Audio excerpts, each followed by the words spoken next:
What up, y'all? Well, just turn your computer Yeah, I down. understand now. I gotta turn it off all the way because you didn't Hey, hear y'all, me this out. man tried to shut his computer, y'all. He tried to, but not all the way, just halfway. I muted it though, so it's fine. But regardless of the fact, what's up, people on the recording? Sorry it took so long to get started. What's up, everybody? Happy Saturday. I'm excited for this weekend. As y'all know, we got a big event happening, TGF over at Roomba down. So that's gonna be really fun. But honestly, in preparation for the week, getting into this book club, we are starting our new book, How to Win Friends and Influence People. Sorry, y'all can't see me because of Mikhail's arm. But, bro, go back to the Sorry, other y'all, I got a camera. new webcam, y'all, and I'm excited about it. My bad. Anyways, it's How to Win Friends and Influence People by Dale Carnegie. We're going over the introduction in part one, chapters 1 through 3. Now, as we dive into this book, I hope everybody actually read the intro though, because he gives unique and specific instructions on how to actually go about reading these books and the principles that are taught in it, and then how to apply it. So if you haven't, it's all good. There's a free audio. You can literally play that thing from the link that we put in the book club. I'm just gonna take a spot real quick. Oh, almost died. Okay, but and essentially he walks through how to make sure you get the most out of the concepts that he teaches in there. So I highly recommend you guys read it. It's literally less than 4 pages, and it will help you have this correct grounding as you're receiving the info within the book. Now, there are multiple different parts to this book, and each part starts with principle one, meaning it's like chapter one of part one, chapter one of part two. So you'll see in the actual events that I've updated it through part two thus far. So I'll tell y'all at the end of the call what we're going to go over next week. But in that, you'll see part one, part two, part three, and then you'll see chapters 1 through 3, 4 through 6. It's not the previous chapters that you read. It's the chapters or the principles 1 through whatever in that specific part. So if you're confused or you got questions, just check out the event at the beginning of the week. Reach out to me so that you are not confused and you can read it throughout the week. Smooth. Y'all throw one in the chat. That makes sense. Boop boop boop boop. Just making sure everybody's in tune. All right, bet. Appreciate you. One. I see that. I see the one, Alyssa. I see it. Okay, bet. So, with that being said, intro. There's not really much to discuss about, y'all. So I think we should just go straight into part one. The title of part one is Fundamental Techniques in Handling People. Principle one was covering if you want to gather honey, don't kick over the beehive. Chapter two was covering the big secret of dealing with people. And then chapter three is he who can do this has the whole world with him. He who cannot walks a lonely way. Bow. Um, honestly, it was a quick 40 pages, I think. Yep. It was a quick little 40 piecer. But does anybody want to kick us off? Or shall I? Okay, go ahead. Oh, all right, all right, all right, all right, all right. I'm thinking of a number between 1 through 10. Amber, go. 7, 7, Okay. 4. My number's 3. Donnie, you got the floor. Amber is next. Oh, Four number. For the favorite number. All you right. got basketball, bro? Yeah. You went to go hoop. Oh gosh, my soul. Well, it's Marissa. It's Marissa's game. Oh, okay, it's attorney. Tennis. I bet. Yeah. But go So ahead, bro. You got the floor. we here with the fam. Matt is over there in the stands. Mama is at. But yeah, this book is lit. One of my favorite. I This is one that I started and never finished. I'm excited. Donnie, your But signal is really bad, bro. after Donnie, your I was signal's really bad. recapping this morning. Who says it? Should I step outside? I would if I were you. Let me step outside. Hold on.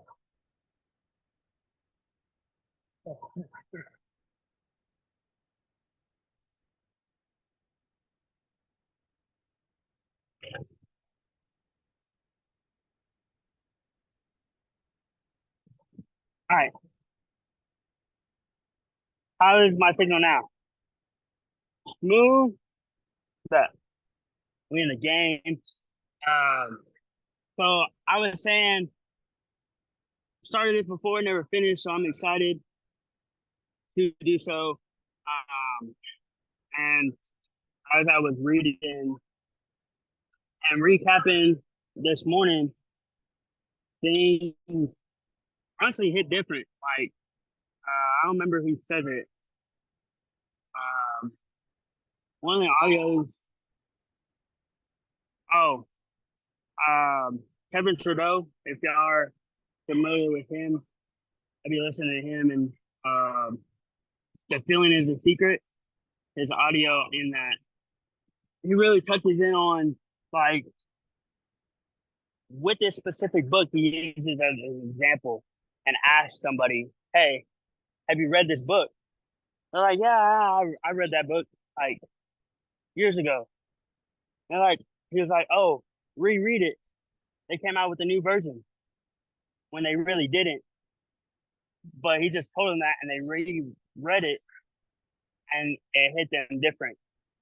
So each time you read something, that's why it's important to continue to not read a book long and continuously pursue to overstand it and understand it, like Mikhail says. Like I was saying, it honestly hit different this time around. I was reading and recapping the first chapter and like um not taking advantage of people in different ways through this principle and also just the way that you communicate to others and specifically given constructive criticism. Um, most people don't take constructive criticism well, and they hold on. You're welcome. Most people don't take. You're welcome. Most people don't take constructive criticism well, and they tend to let their ego play and not what's the word? Not confess to wrongdoing. And you can go through here. Yes, sir, yes, sir. Not confess to wrongdoing, and in that it won't allow them to grow because they're very standoffish and not looking in it in that way. So in this chapter, just seeing like it's important to have those conversations, ask those questions, like to help convey awareness around the situation and circumstance and the wrongdoing. And in doing so, that allows them to accept it more freely and grow and change in those areas, given they're not standoffish and taking it a certain type of way. So that's definitely something that I've seen in life recently with family and different conversations with people, and like just seeing the levels of learning and understanding in everybody. And like we're all at different levels, and like seeing like where it is at my strengths. Yeah, you're welcome. Where it is that my strengths in some some others' weaknesses are, I can kind of help grow them in those weaknesses through these conversations and asking the right questions and not making them feel a victim and criticizing them in a way. And then number two, chapter two, big secret of dealing with people and just what was it?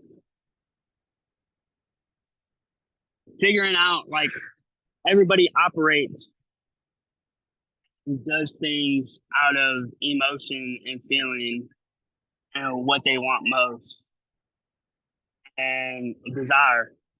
So they're going to do whatever to get what it is that they want. So you utilizing this principle with good intention, because and shout out to our leaders for putting us on previous books and helping us grow in those areas and staying intentional. So that way, when we got to this book, we're able to have good intentions behind this principle because it's very easy to manipulate people to do things for what it is that they want. Because in life, if you're able to, and this leads to chapter 3 in life, like if you're able to really grasp and understand how to get people to do and take action towards what it is that they want, because nobody's not going to.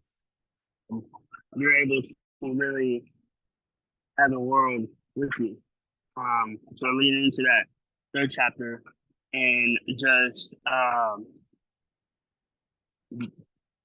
utilizing the principles intentionally and with well meaning to the benefit of others, not yourself, and helping those grow through the principles and the things that you've learned and the understanding that you have, and using your strengths to help others' weaknesses in that sense. So this book is honestly very lit. I'm excited to hear y'all's perspective. But what's up, y'all? Go ahead, Amber. Hey guys, can y'all hear me? All right, sure. Um, so yes, definitely love this book. Definitely love Ron's perspective. This book is super lit. The first time I read it was like in 2016, and each time I read it again, it's just like such a good refresher. And then rereading these first couple chapters, it really gave me some perspective over like my own personal growth. Like I remember reading this for the first time, being in a completely different place, like all of this stuff being completely brand new to me. And then now just reading it again and it just having more context and like how these principles really do work. So for the first one, criticism. If y'all know me at all, and have ever tried to ever tell me anything, y'all know that I don't take criticism very well. I've had to like be really honest with myself for a long time about that. Like my first mentor ever, he was like one of the first ones who like pointed that out to me. Well, obviously he was like the first one, but like anytime anyone ever told me anything, I would like sweat, get anxiety, like immediately take it personal, so I just cry. And over time, I've had to learn, like, I literally had to create an affirmation for myself to get, like, I used to tell myself, like, I can handle constructive criticism, and I can handle it well. I can handle criticism, and I don't take it personally because I have.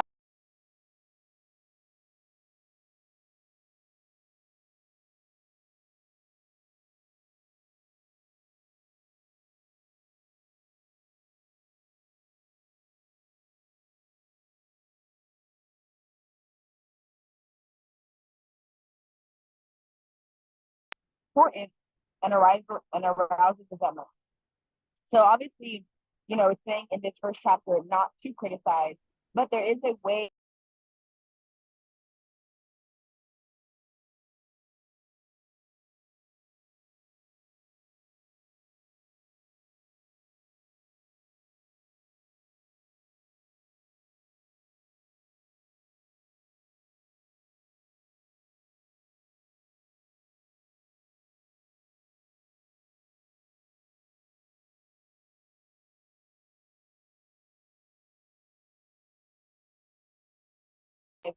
literally have watched them like the criticism in a very graceful way, and I appreciate them a lot for that, because I could see like them applying the principles and them doing the rest. It's very, very, very effective. So that's what I got from the first chapter. It takes character and self-control to be understanding and forgiving. Um, and when it does come to leading other people, you know, whenever I've had to give constructive criticism or I felt like it was necessary, you know, you do have to like take a step back and really put yourself in the other person's perspective and not completely like go in on them, because, you know, again, like it says here, like you are gonna hurt their feelings, you are gonna hurt, you know, like there's something like importance, and that stuff is really, really important to somebody else. So it doesn't matter if you're right, it doesn't matter the intention that you have. Like there has to be an effective way. There is an effective way for us to give somebody constructive criticism. And so I really like this first chapter, because I could be like, you know, one of the first people to have something to say, right? And through my journey, I've had to learn that a lot of times, like, it's not really important, like, what I have to say or what I think. What is important is it effective? Is it really going to help this person? And am I saying it in a way that is actually effective, or am I just saying my feelings or saying how I feel? Right? Okay, so chapter 2. Appreciation, give on to appreciation. It talks about in this chapter how some people would literally go insane to be appreciated, like because their sense of importance is really, really important to them. And having a feeling of importance is something I personally like discovered for myself, like in my journey. There was like a long time where I felt insecure. Well, honestly, it was a long time where I wasn't operating in my purpose, and I was like, you know, going through like depressed episodes and this and that. And through my journey of like, you know, asking God like, what is my purpose and how do I feel fulfilled, I learned that I wasn't allowing myself to meet my own needs and like making myself feel important. That was like something that was really big for me. And so when I discovered that, I discovered like that within myself, and then I discovered it with other people, like making somebody else feel important is really important to other people as well. And so that's really what chapter 2 is about, is really giving genuine, sincere appreciation. And there's a difference between flattery and appreciation. There's a difference between just like when you just flatter someone, then you can tell that it's not sincere. You can tell, like, I don't know, maybe it's just like you're just telling them that so they feel good. So, or you're just trying to control the situation or like manipulate, you know. But when you're genuinely appreciative of somebody or something, it comes off like that. And there's this one. So the difference between appreciation and flattery, this is simple. One is sincere and the other is insincere. One comes from the heart, the other comes from the teeth. One is unselfish, the other is selfish. One is universally admired, the other is universally condemned. So basically, don't be fake. Don't be out here just telling somebody that they're great, amazing, and awesome because you know it's going to make them feel better. Like, genuinely look at that person, think about them as a human being, and appreciate them, you know. And it's also a practice, also a muscle. Like, you can look at somebody and like find something to appreciate them about. So, yeah. And one last thing, and honestly, this is something I, you know, personally practice as well. I think the other day or like last week, I sent Marcus and Michael a message telling them how much I appreciated them for book club. They never texted me back, but it's all good because I didn't do it to receive anything. I did it to just give my appreciation. And so I know they know that I appreciate them. And Girl, I'm that's all sorry. I'm This past saying. week was a lot, okay? But girl, I don't know how I missed that, and I appreciate you as well. All right. Next, whoever wants to go, can you go? Imani, did you want to go? What's up, y'all? Hi, Amber. You stupid. Oh my God. Why are you funny as hell? So hi y'all. Happy Saturday. I got my siblings with me. We partying in LA, but y'all partying in Minnesota. So I love it. This book is so fun. I love it. It kind of makes me want to be a little diabolical, just because, but I'm not going to be. It's just because I know, I'm just kidding. I would never do that, dark thoughts, intrusive thoughts, man, Uh, okay, so Pearl, here, can you sit right here?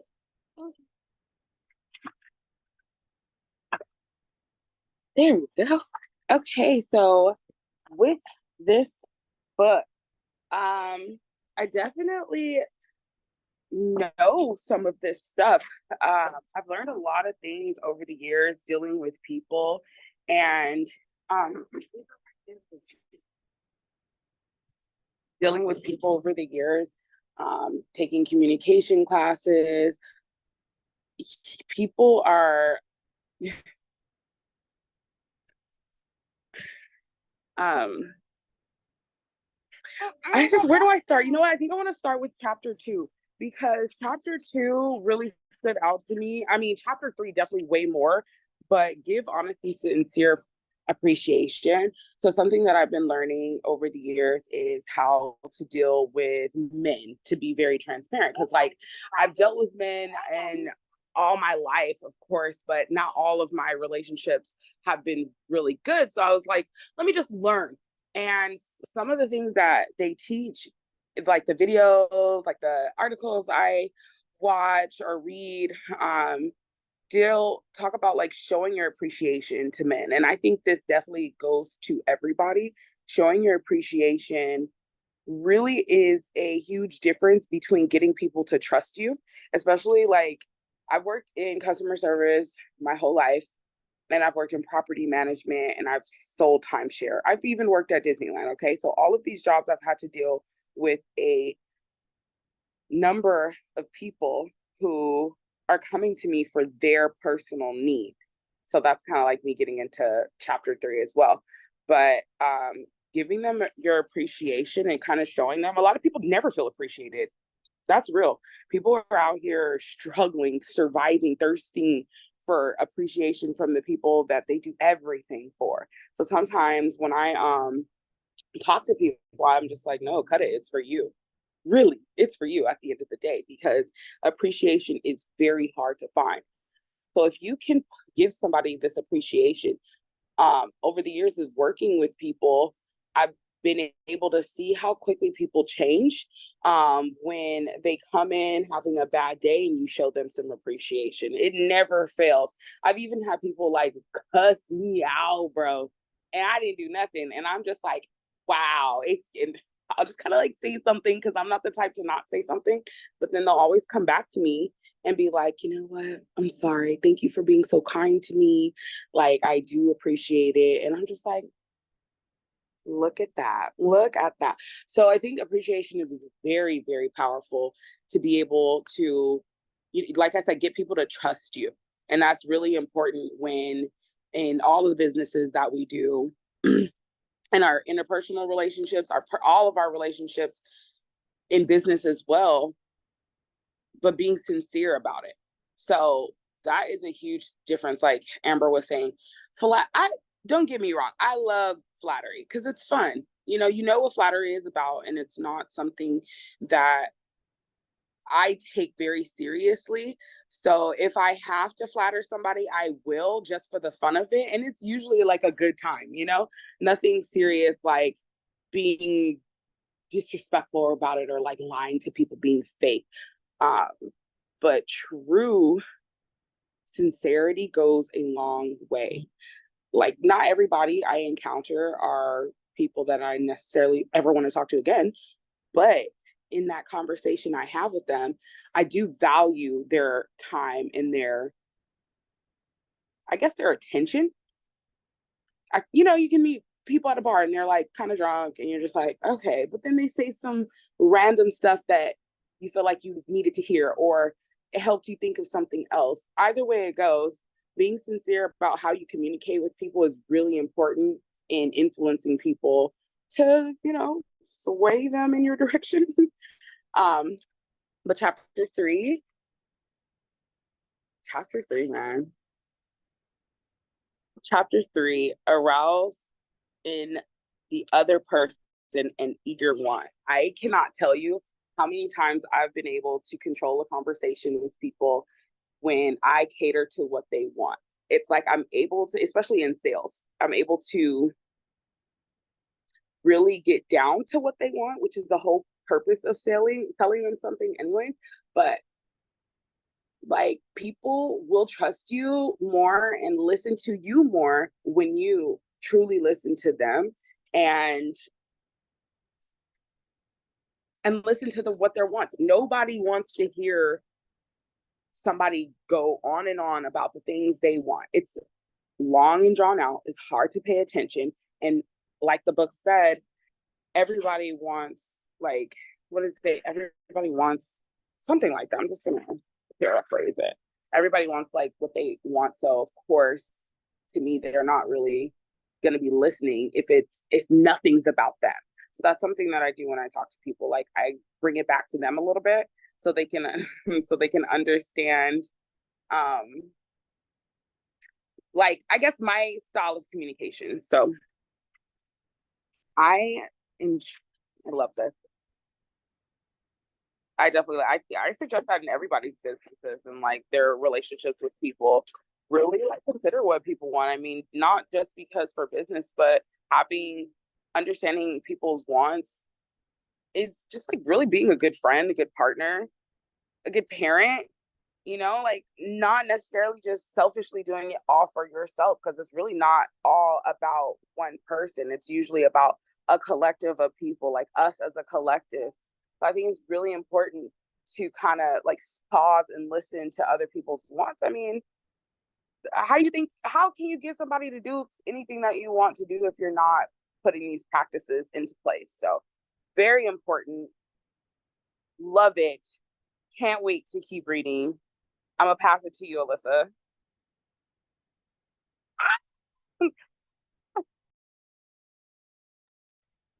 Okay, so I just got the book last night, ended up falling asleep on the first chapter, so did not read it. But I did get farther enough, so I'll kind of stick to just the first part. So I don't want to talk too much on like something I haven't read just yet. But something did stick out to me. I mean, pretty early on into that first chapter, when he said, am I just not talking to anybody? You don't hear me? Okay. Okay. This part, I like it here because we talk about, criticism too. And I feel like, Amber, I agree with you. It took me a long time to be able to accept constructive criticism in certain aspects, because, I was in sports. I competed a lot in a lot of like dorky, nerdy school things in school. So taking constructive criticism that way, I don't know why it seemed easier to me, I guess, like in a team setting or when you're with someone, but when it's just like one-on-one and someone's like, criticizing you specifically.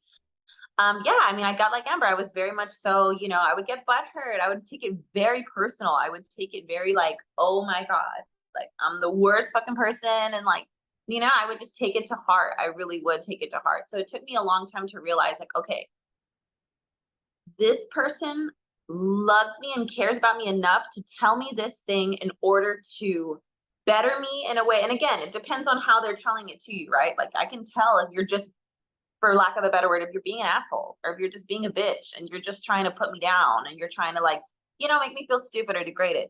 But there's a way to say something that's going to inspire me or like, kind of push me in that direction of like, okay, maybe this is something I need to take a look at. Like, maybe this is something like, there's a way to say it. Like, I know Imani and I had a conversation the other day and she was like, girl, I love you, but I'm going to tell you some shit that you might not want to hear, that you might not like, that might be hard to hear, but I'm going to tell it to you straight. You know what I mean? And again, something like that is always hard to hear, but it's always good to know whenever someone on the other end is like, okay, like I know that they're doing it for my best interest, like I know that they're doing it so that I can come out of this better and I can, you know what I mean? Like like actual something constructive that I can take in my life and say, okay, like next time this happens, if this ever happens, if this, situation ever presents itself again, I'm going to be better. I'm going to do better. I'm going to know better. You know what I mean? Like, so this is something that kind of like really reached out to me here in this first part. He says criticism is futile because it puts a person on the defensive and usually makes him strive to justify himself.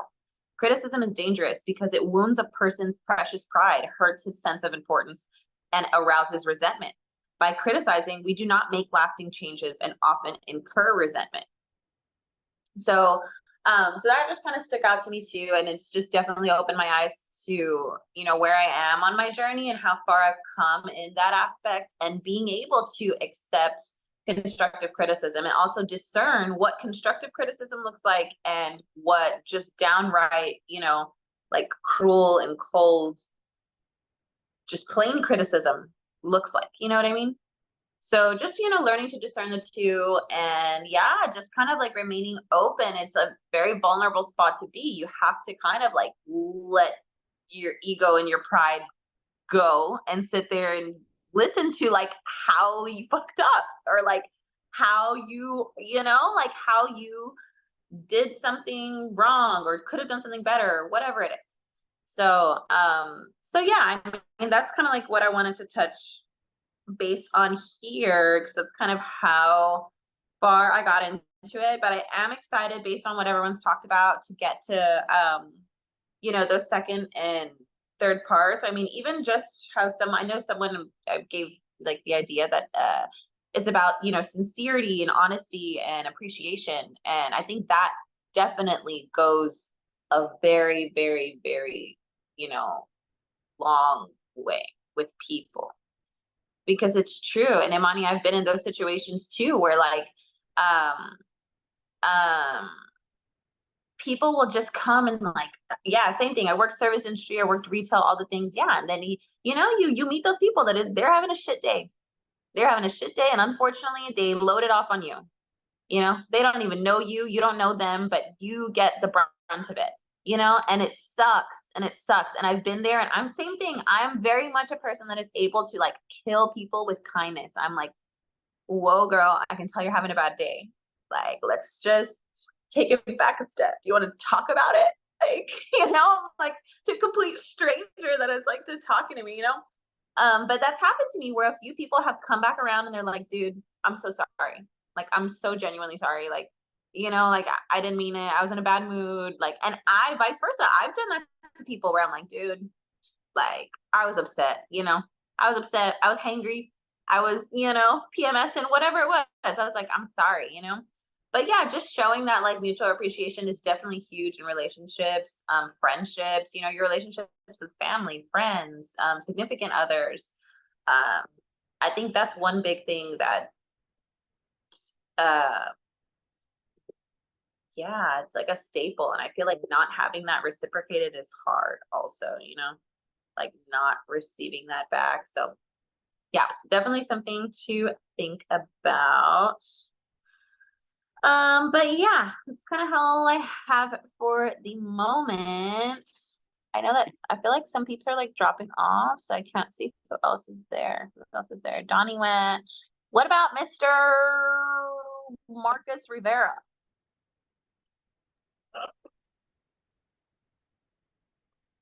Well, y'all been snapping.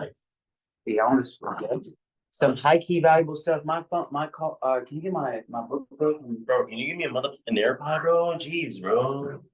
You turn off like freaking camera, bro? Downstairs, bro. I didn't.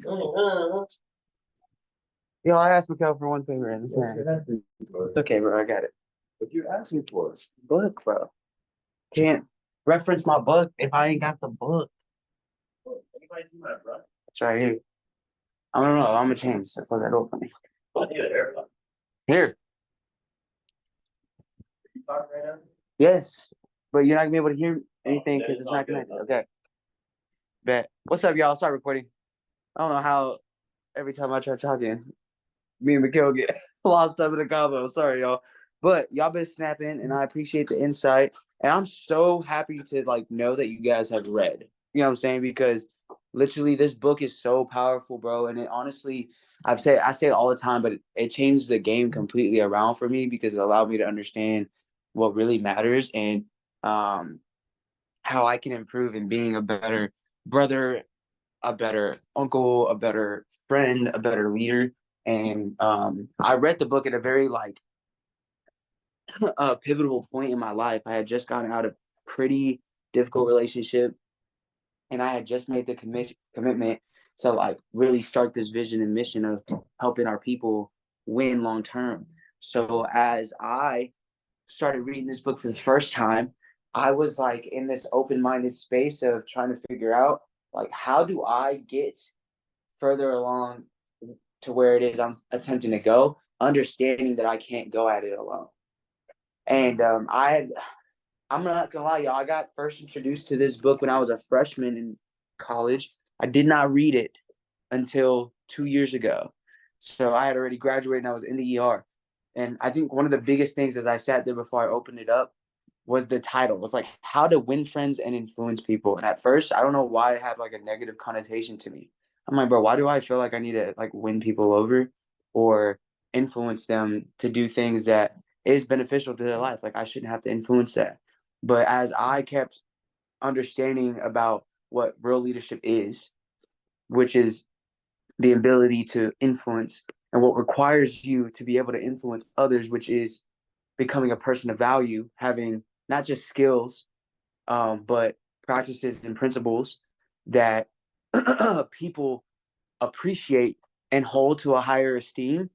And they look towards you for guidance as well as an influence to the way that they should go and the matters and the things that they are facing. And I really got to like comprehend through reading the book how important it is to not take that for granted as you're leading somebody, but more importantly, like the significance that you can make with the people around you, where you're at with what you've got. And it honestly allowed me to just move with a complete level of like confidence that my intentions are pure. Whether or not people perceive that is none of my concern. I can't control that, but I can always control my come from and my ability to just do the things that I've been taught to do. So as I kept going through it, y'all, principle, there's a couple things that I didn't hear anybody reference yet. So I'm going to say it from jump. Part one, chapter one, right, with staying away from criticizing others. And it's honestly something that prepared me for a lot of conflict resolution that as a leader you are bound to face and resolve through what you got going on. So it says that it takes character and self-control to be understanding and forgiving.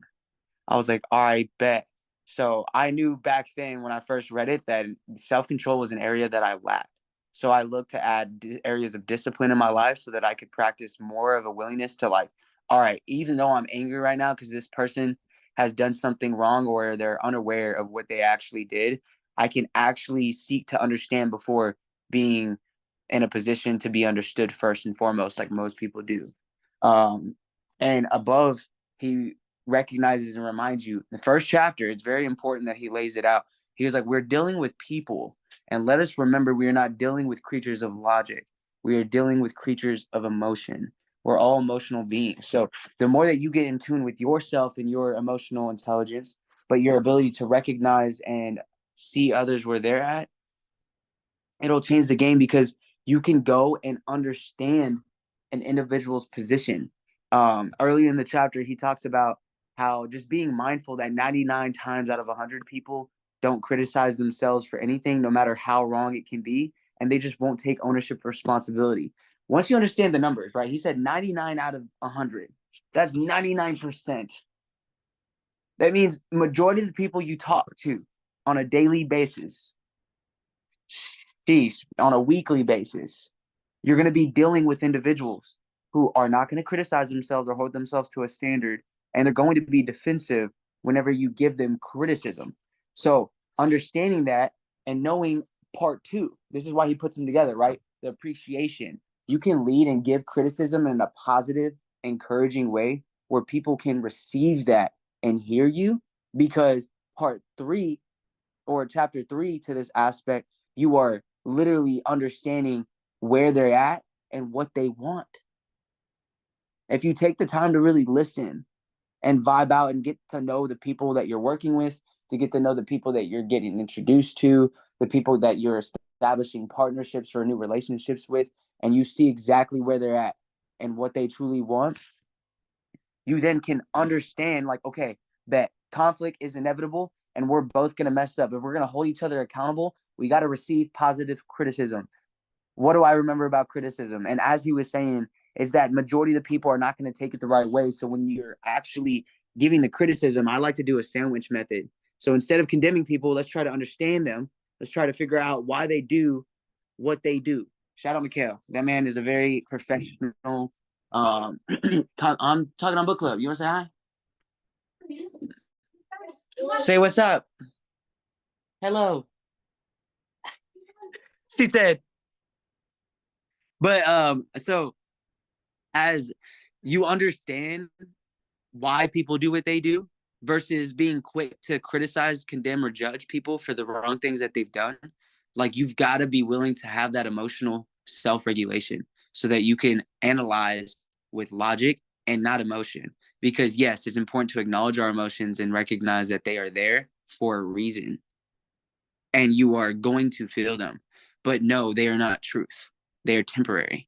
Truth lasts long term. So the understanding like exactly where someone's come from is in the midst of a heightened emotional state, because we're all emotional beings. We are not what's the word I'm looking for? We are not the exception to the rule. we literally have to go through those things, but then we have to be like, all right, bet. How can I understand this other side and this other perspective so that I can breed sympathy, tolerance, and kindness to know that all is to forgive all. Shout out Jesus Christ, y'all. I'm not gonna lie to you. That's why I like literally do my reference to in order to keep going and understanding what's up. So chapter 2, right? I already kind of talked about it, but giving that wholesome appreciation instead of flattery. And one of the things that I love that he quoted was by Ralph Waldo Emerson. And he says, you use what language you will. You can never say anything but what you are. So just like being mindful that as you're communicating and you're putting words out there into the ether, to the universe, to God, as that energy is being exuded, you are saying and operating as who you are, not who you think you are. So you got to like have that understanding. That way, as you see the truth, you can give honest and sincere appreciation. And that honest and sincere appreciation, because people long for it, is valued. So you'll have influence and an ability to guide people along their path. This is important because the conflict is always going to be there. So like as you've given appreciation and you allow people to understand the gratitude you have for them, the love that you have for them. I was telling Austin, like, bro, that's what set us apart. Like, bro, we would literally establish an entire relationship over us being intentional and appreciating one another versus like just trying to talk each other up. Like, bro, you ain't no different than I am, bro. We bleed the same blood and we're gonna die one day.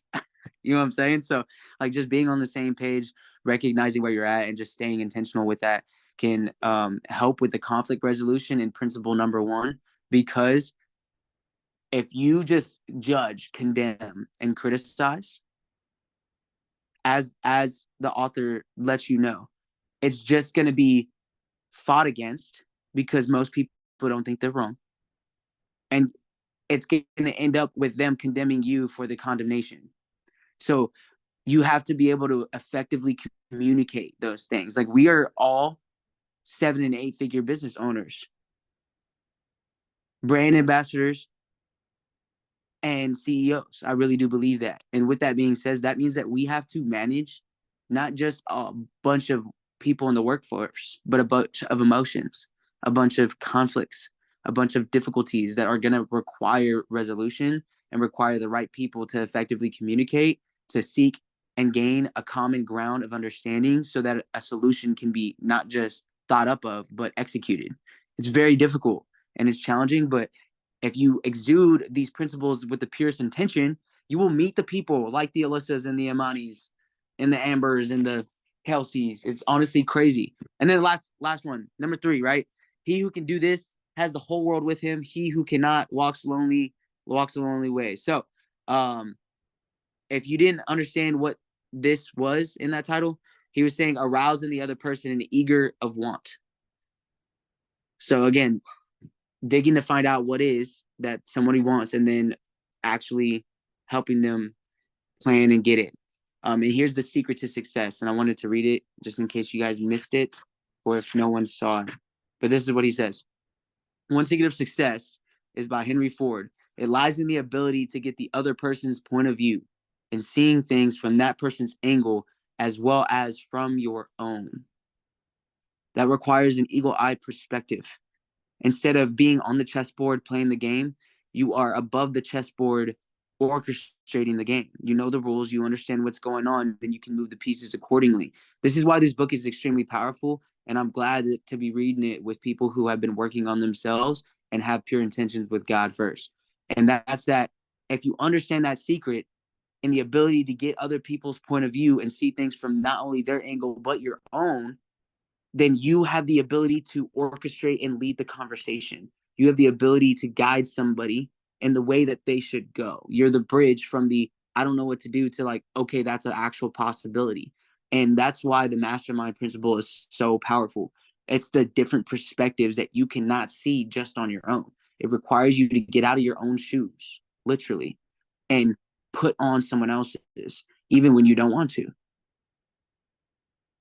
And I promise you guys, at first, when you're implementing these principles, you're super excited because you know it'll help you.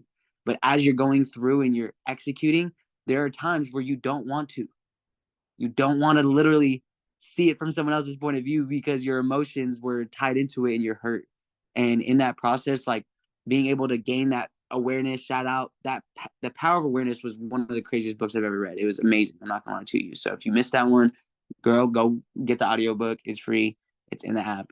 I can send it to you. But with being aware and understanding exactly where you're at, where you want to go, why you're doing it, then as you get into a space of, okay, I can help people do the same, you're going to have to build these skill sets of interpersonal communication. And communication is literally over 90% nonverbal. Yeah. But anyways, Fat Iron Desire. 41. It's 30 minutes away. Yeah. All right. Anyways, y'all. Mikhail, do you want to talk or no? If we can talk in the car. Okay, that's fine. Here. Or you can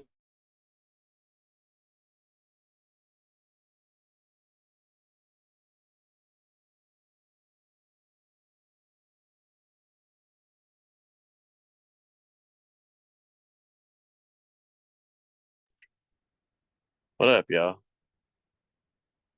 How y'all doing? It's good to see everybody this morning. Hi, Alyssa. Hi, Monty.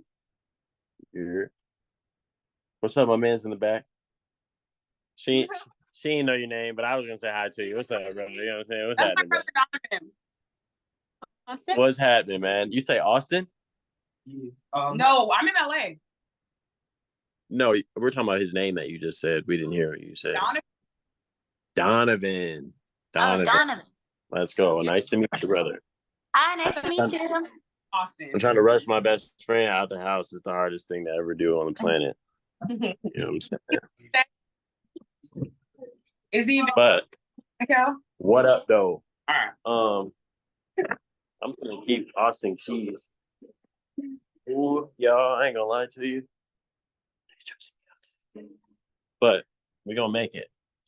Listen, I love you. Bye, Mikey. I see you. I gotta say bye because the keys are over there. The car seats should be in the car. Love you. Give me this. I love you too. I'll see you soon. I will. Excuse me, brother. Bro, if you can, grab Marcus and bring us butt downstairs.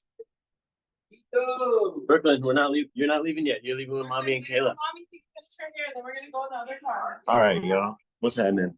So I'm gonna be quick and easy because I gotta rush everybody out the crib. But ultimately, Daddy is getting ready to go, baby. I'm gonna see you in a little bit. You gotta drive safe, okay? All right, I will. Thank you, baby. I will. I love you. Thank you. Stay upstairs. Might be you too. Okay, I'll come right back and give you a kiss and a hug. Promise. But yeah, y'all, ultimately, what I really loved about this book more than anything else, I'm about to wear them, is just the simple fact that, like, ultimately, it's just the beginning of this book, as I was reading, it really just illustrated how important personal development is outside of business, outside of everything else. And it's the reason why this book, as it was created, was one of the number one books to ever hit the planet. And it's also one of the reasons why TGF Network is going to be one of the number one things on the planet. Because this is what we focus on, and we're just innovating in a different way, and we're bringing it to people. So I just caught a lot of relatability about, like, how he was actually bringing about this vision and going about writing and revising, and it was just dope. I didn't get all the way through the reading. I literally just got through the intro, the prelude, whatever it was called. I ain't gonna lie, the ebook is set up really weird, like really weird. I was sliding sideways through the pages, so I definitely am gonna go grab the physical copy after sound check today. But ultimately, what I caught from the book as I was reading this morning was literally like, bro, it's just different. And as you go and develop as a person, as a leader, as a communicator, and as you go and actually work on skills that set you apart, that really can just like help you connect with people, that is what really sets apart the main difference of like the legends and like the average. And I just always wanted to be a legend. So it's lit to be able to draw these similarities as we read these books and we figure out exactly what greatness is made out of. Yes, I am. So it's just lit, y'all. I ain't gonna lie to you. I've been very excited. My daughter wants a kiss and a hug. I actually am gonna finish this reading, and for this one, I'm gonna start doing this to just get more intentional about posting stuff in the app. I'm gonna post like an actual video quick of like how this first chapter actually affected me in my actual recap. And I'm gonna start doing that every week. It'd be lit if low key some of us could join in on that. I think it'll cause some community participation. But I'm gonna let y'all go because I gotta get the hell up out of here. We gotta get sound check, and I'm late. Good luck at sound check, guys. Y'all have a good day. Great one, y'all. Alyssa, Love you guys. I'm calling you, Alyssa. Okay, call me. All right. Bye.